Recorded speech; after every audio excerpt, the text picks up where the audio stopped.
Hello friends, मैं राम विकास पांडे आपका अपने चैनल विकास स्टडी योद्धा चैनल पर स्वागत करता हूं। आज मैं जो है वह आपका टॉपिक चल रहा था theoretical aspect of English teaching. उसमें हमने कई सारे पॉइंट्स आपको बता दिए थे, कई सारे मेथड हमने बताया है, तो वो हमारे जाके डिस्क्रिप्शन लिंक पर देख लीजिएगा। अब मैं बताऊंगा आज लिसनिंग विथ कंप्रीहेंशन। तो लिसनिंग विथ कंप्रीहेंशन को आप अच्छे से देख लीजिए। कहने का मतलब ये है इसका कि सुनने के साथ साथ समझना। तो इसमें देखिए क्या है, listening in English is attending to and interacting oral English. English को बोलना, सुनना और अंग्रेजी भाषा में इंटरेक्ट करना, मतलब कि एक दूसरे से बात करना, ये जो है कह रहा है इसमें, ठीक है, अंग्रेजी में।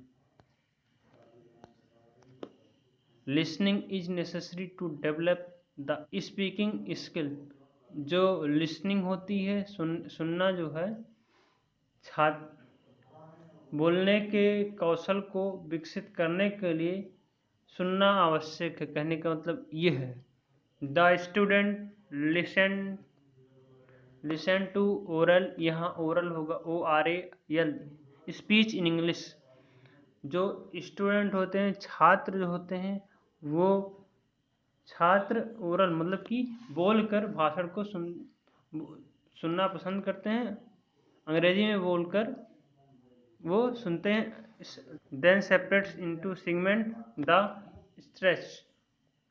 Stretch of utterance he hear groups them into words, phrases and sentences, and finally he understand the message these are carry। कह रहा फिर सेगमेंट मतलब कि सेगमेंट रूप से में अलग अलग शब्दों को सुनता है और उन्हें शब्दों, वाक्यों और वाक्यांशों में समूहित करता है, और अंत में वह संदेश को वो एक दूसरे के पास ले जाता है। कैरी मतलब ले जाना, ठीक है। Listen prepares the student to understand the speech of the native speaker of English as they speak naturally in a normal speed and normal manner. कह रहा है कि सुनने से छात्रों को अंग्रेजी के मूल वक्ताओं के भाषण को समझने के लिए तैयार किया जाता है, क्योंकि वे स्वाभाविक रूप से सामान्य गति और सामान्य तरीके से बोलते हैं, ठीक है। कहने का मतलब ये है,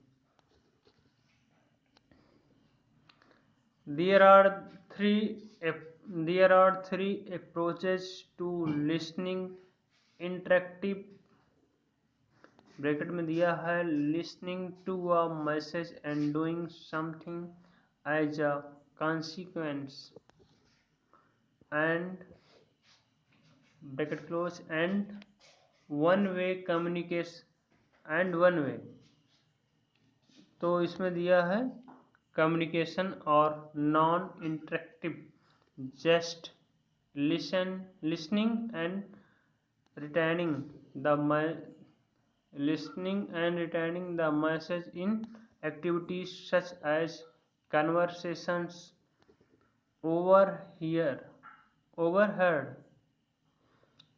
public address, announcement, recorded message its and self talk। कह रहा है कि सुनने के लिए 3 दृष्टिकोण हैं। संवाद जिसमें है किसी संदेश को सुनना और परिणाम के रूप में कुछ करना, उसको मतलब संदेश को सुनना और उसके परिणाम के रूप में कुछ करना। और एक तरफ संचार या गैर संवादात्मक, केवल संदेश को सुनना और बनाए रखना, जैसे वार्तालापों को सुनकर सार्वजनिक संबोधन की घोषणाओं में एकीकरण, रिकॉर्ड किए गए संदेश आदि। ठीक है। और आत्मा की जो है बात रेडियो में, मतलब अपने अंदर की जो बात है उसको रेडियो में सुनाना, और टीवी और फिल्मों को देखना।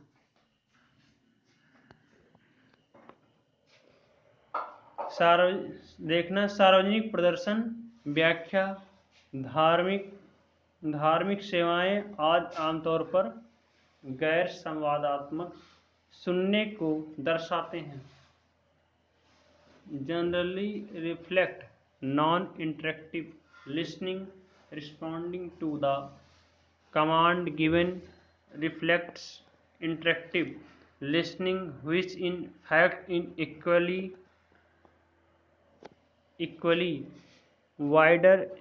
wide speeds in communicate situation। इसमें बता रहा है कि सामान्य रूप से दिए गए आदेशों का जो जवाब देते हुए इंटरेक्टिव सुनने जो वास्तविक रूप में संचार स्थितियों में समान रूप से व्यापक है। Generally reflect non interactive listening, सामान्य रूप से जो नॉन इंटरेक्टिव लिसनिंग होता है वो रिफ्लेक्ट करता है। ठीक है।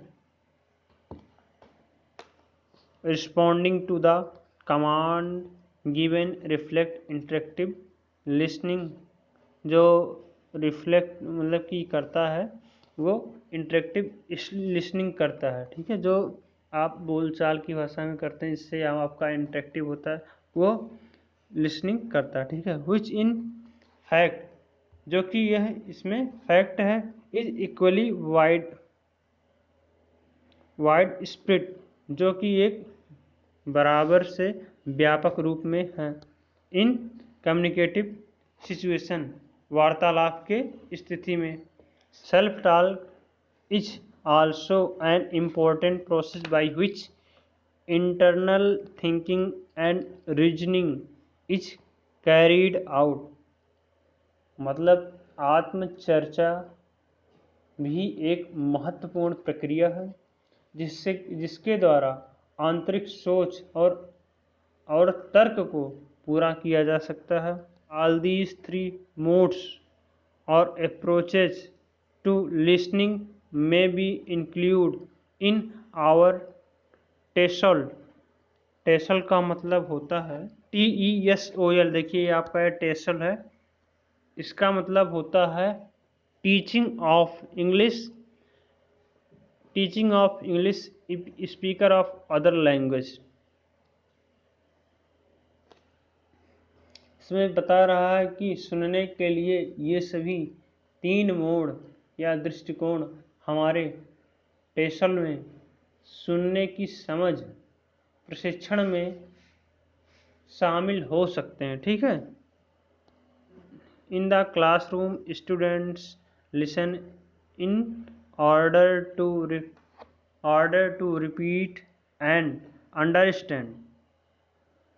कक्षा में छात्र दोहराने और समझने के लिए सुनते हैं। In listening to repeat student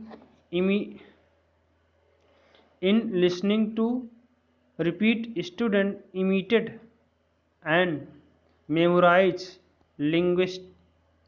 linguistic items such as words, idioms and sentences pattern। कह रहा है कि कक्षा में छात्र दोहराने और समझने के लिए सुनते हैं। दोहराने के लिए सुनने में छात्र भाषाई वस्तुओं जैसे शब्दों, मुहावरों और वाक्य पैटर्न का अनुकरण और याद करते हैं। ठीक है। This is an important beginning task and focus of listening exercise.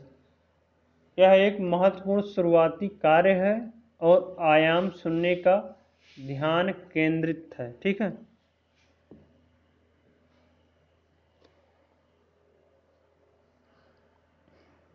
However, it is listening to understand that is real listening in its own right. Student listen to understand as part of using English of communication purpose।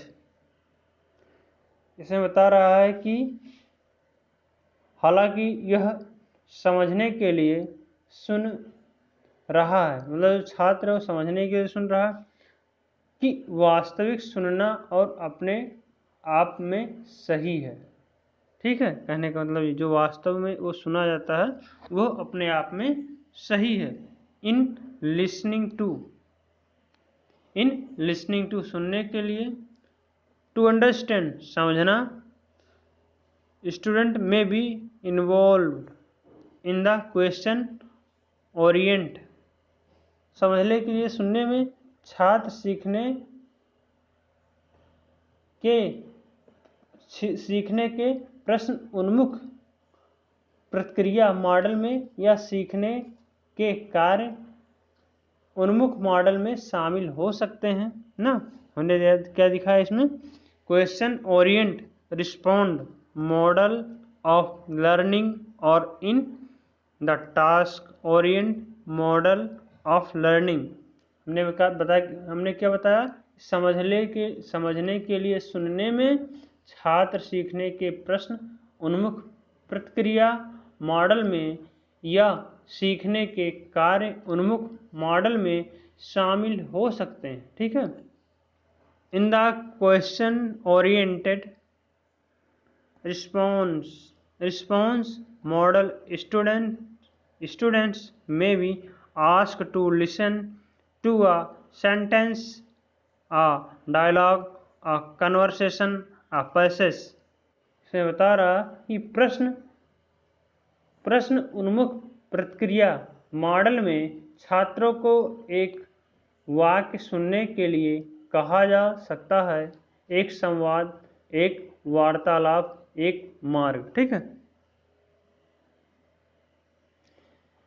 अब आगे देख लीजिए। अब कह रहा और lecture या lecture के द्वारा मतलब व्याख्या के द्वारा, एंड आस्क टू आंसर और आंसर क्वेश्चंस, और या फिर आंसर और क्वेश्चन को पूछकर, which may be presented in the form, जो कि उनको प्रस्तुत किया जा सकता है सत्य या असत्य के रूप में, presented in the form statement कथन, मल्टीपल चॉइस क्वेश्चंस मतलब कि बहुकल्पीय प्रश्न, and fill in the blank और रिक्त स्थानों की पूर्ति के लिए, शॉर्ट आंसर संक्षिप्त उत्तर के लिए, इन द टास्क ओरिएंटेड मतलब कि कार्य उन्मुख, in the task oriented response model कार्य उन्मुख प्रतिक्रिया मॉडल में ना, student may be ask to listen to a passage and accomplish the task described in the passage through। मतलब कि कह रहा है कि छात्रों को एक पारित करने के लिए सुनने के लिए कहा जा सकता है, व्याख्या डिस्क्राइब मतलब व्याख्या करने के लिए कहा जा सकता है, in the passage through interaction with other और बाई देमसेल्फ। कहने का मतलब इसका यह है कि और दूसरे के साथ या खुद के साथ बातचीत के माध्यम से मार्ग में वर्णित मतलब कि व्याख्या के रूप में कार्य को पूरा करें। कहने का मतलब, remember that research indicates that most student have difficult with listening skill even which listening to their native language. कह रहा है याद रखें कि अनुसंधान इंगित करता है कि अधिकांश छात्रों को अपनी मूल भाषा मतलब मातृभाषा सुनने पर भी कौशल सुनने में कठिनाई होती है। Among other factors because of the phenomenon of stress, some syllables of a words may be stressed while other may not be. Most learners of English have difficult in mastering the correct placement of the primary and other stresses in English।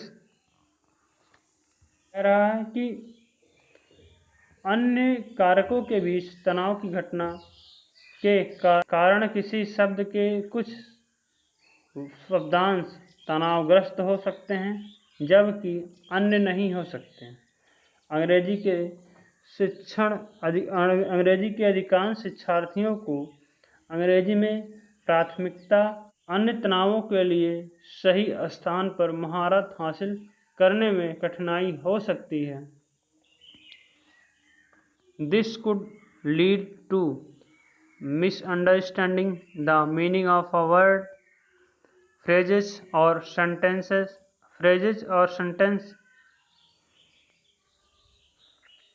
इससे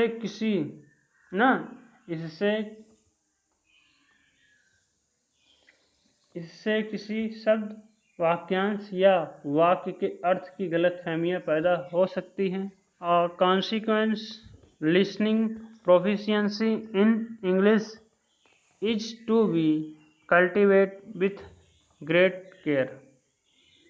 परिणाम स्वरूप अंग्रेजी में प्रवीणता मतलब अच्छे से अंग्रेजी जानकारी, प्रवीणता सुनने के लिए अंग्रेजी का अगर अच्छे से जानकारी होगी तो प्रवीणता अच्छे से सुनेगा, सावधानी पूर्वक जो है उसको वो अध्ययन करेगा या समझेगा।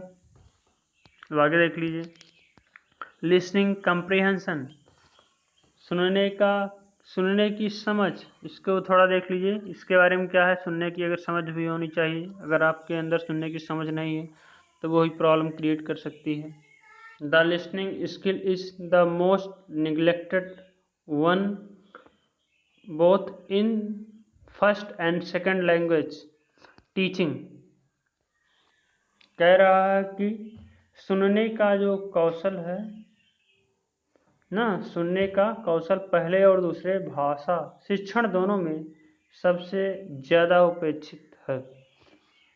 कहने का मतलब ये है teachers tends to focus on the rudimentary elements of listening briefly and pass over to other aspect of language teaching. कह रहा है कि शिक्षक संक्षेप में सुनने के अल्प विकसित तत्वों पर ध्यान केंद्रित करता है और भाषा शिक्षण के अन्य पहलुओं पर वो ध्यान देता है या उस पर ज़्यादा विचार करता है। पास ओवर। अब देख लीजिए discrimination are found and intonation often from the major part of listening practice in the classroom। कह रहा है कि ध्वनि और अंतरांगता का भेदभाव मतलब कि उनके अंतर का जो भेदभाव है वह अक्सर कक्षा में सुनने के अभ्यास का प्रमुख हिस्सा होता है। ठीक है। Listening for content is often assumed. कह रहा है कि सामग्री के लिए सुनना अक्सर माना जाता है। In reality the listening skill is fundamental to the entire process of mastering and using a language whether first or second or foreign। कह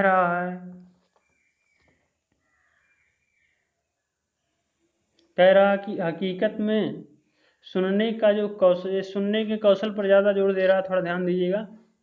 हकीकत में सुनने का जो कौशल है, किसी भाषा, चाहे वह पहले हो या दूसरे, किसी भाषा पहले या दूसरे या विदेशी हो, पर महारत हासिल करने और इस्तेमाल करने की पूरी प्रक्रिया के लिए मौलिक है। ठीक है। Listening is like painting, like colour in day to day environment. कह रहा है सुनना पेंटिंग की तरह, रंग की तरह, दिन के वातावरण में।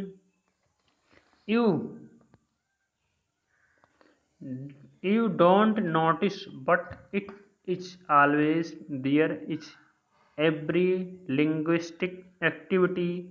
Listening is important of casual chats, face-to-face encounter, and telephone message for enjoyment of radio and television programs, formal lecture and may formal lecture and many other activities. In the past, listening was labeled as passive skill along with reading। ये कह रहा radio और television कार्यक्रमों, औपचारिक व्याख्यानों और कई अन्य गतिविधियों के आनंद के लिए आकस्मिक चैटिंग, फेस टू फेस जो है बात करना और टेलीफोन संदेशों का सामना करना महत्वपूर्ण है। नो डाउट, मतलब कोई शक नहीं। It is a respective skill like reading, कोई शक नहीं इसमें कि यह एक ग्रहणशील, मतलब कि अच्छे से इसको ग्रहण किया जा सकता है, कौशल है। एक पढ़ने के लिए कौशल है। Speaking and writing were considered, जो बोलना और लिखना जो कि माना जा सकता है टू बी प्रोडक्टिव स्किल, जो कि प्रोडक्टिव स्किल के अंतर्गत आएगा, उत्पादक कौशल कहा जा सकता है। बट लेकिन आल्सो एक्टिव स्किल, लेकिन सक्रिय कौशल भी। ठीक है।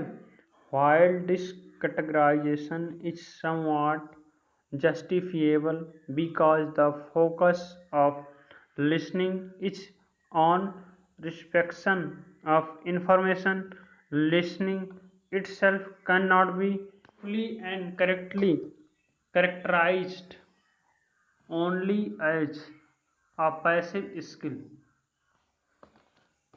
कह रहा कि हालांकि यह वर्गीकरण कुछ हद तक उचित है, क्योंकि सुनने का ध्यान सूचना के स्वागत पर, मतलब कि सूचना को जो होता है उसको आमंत्रित करता है, पर खुद को सुनना पूरी तरह से और सही तरीके से केवल एक निष्क्रिय कौशल के रूप में नहीं दिखाया जा सकता है। केवल मतलब ये पैसिव जो आपका स्किल है, इसको निष्क्रिय कौशल कहा जा सकता है।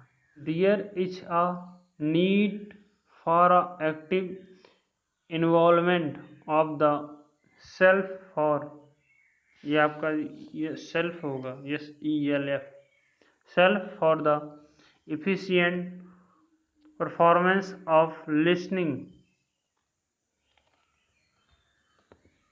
कह रहा है सुनने के कुशल प्रदर्शन के लिए स्वयं की सक्रिय भागीदारी की आवश्यकता है। The listener is often forced into guessing an approximation to what the speaker is communicating। तो इसमें कह रहा है कि सुनने वाले को अक्सर अनुमान लगाने के लिए मजबूर किया जाता है, मतलब कि जो सुनता है उसको अनुमान लगाया जाता है, मजबूर किया जा सकता है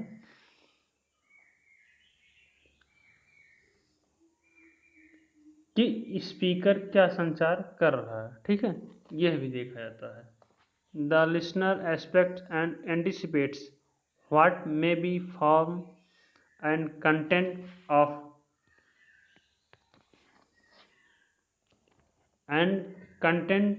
immediate message being delivered। कह रहा है कि श्रोता उम्मीद करता है और अनुमान लगाता है कि तत्कालीन संदेश के लिए, जो श्रोता होता है वो जो उसको बताने वाला, जिसकी बात करता है या उसको जिसकी बात वो सुन रहा है, तत्कालीन संदेश के लिए उसकी जो बात होती है वो संदेश होता है, संदेश के रूप में और सामग्री क्या हो सकती है, इसको जानना, मतलब कि ये जो संदेश है उसके लिए सामग्री एक तरीके से। He actively avoids the redundancies each the process of listening focuses himself on the relevant, interesting and or crucial, and engage himself in some critical analysis of content। English content, हाँ कंटेंट देख लीजिए। इसके बाद इसमें क्या दिया है कि वह सक्रिय रूप से सुनने की प्रक्रिया के अतिरेक से बचता है, खुद को प्रासंगिक, दिलचस्प और या महत्वपूर्ण बिंदुओं पर केंद्रित करता है और खुद को सामग्री के कुछ महत्वपूर्ण विश्लेषण में संकलित करता है। कहने का मतलब यह है, listening becomes the stepping stone for action in view of all these and other activities that are involvement in listening. We should consider listening as an active listening, demanding active participation of the listener। कह रहा है कि सुनकर कार्रवाई के लिए कदम